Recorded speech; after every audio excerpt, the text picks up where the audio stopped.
Bonjour chers abonnés, alors je vous retrouve aujourd'hui pour vous donner un petit complément d'information sur le papier qui est sorti de l'université de Kyoto, là dont on a parlé hier soir. Et donc en fait voilà, ils avaient conclu que sur une exposition d'ondes sonores de 440 Hz et de 14 kHz et de bruit blanc, on avait réussi à moduler la transcription des gènes. Voilà, et donc vous allez me dire, mais à quoi ça correspond? C'est quoi comme son? Voilà, donc je vous ai préparé un petit quelque chose pour que vous compreniez en fait c'est quoi comme type de son.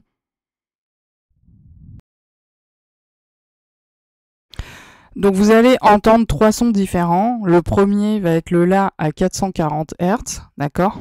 Ensuite vous aurez un son à 14 000 kHz, et ensuite vous aurez un bruit blanc, voilà.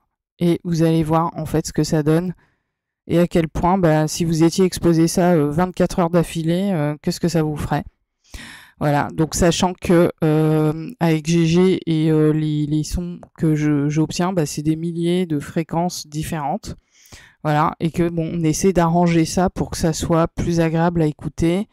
Et il peut arriver qu'il y ait des bruits bizarres, des sortes de grésillements, des sortes de tapotements et des sortes de bruits qui sont pas forcément agréables.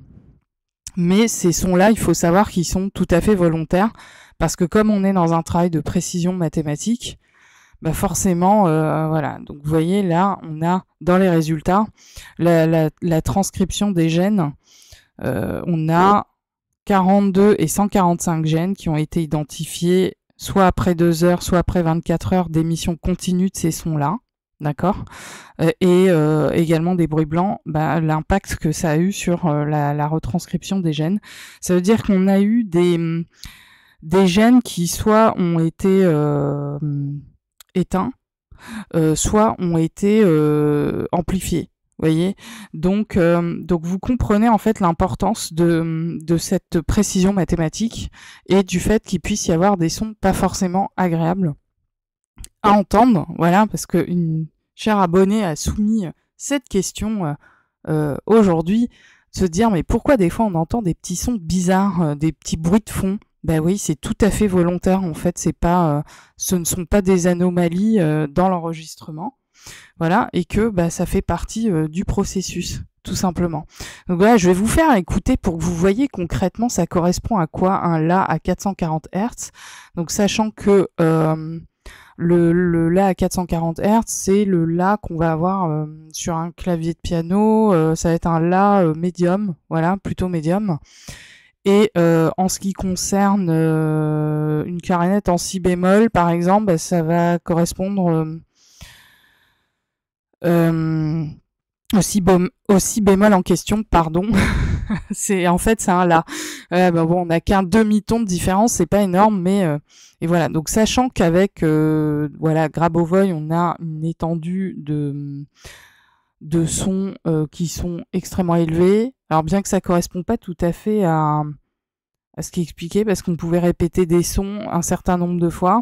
Mais bon, moi j'ai pris la liberté d'utiliser une étendue de sonorité extrêmement élevée. Et voilà, donc là je vous fais écouter un son qui correspond au La 440.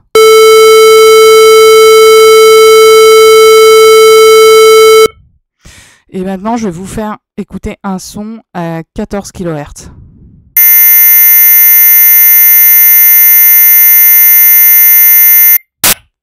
Et maintenant, je vous fais écouter c'est quoi un bruit blanc.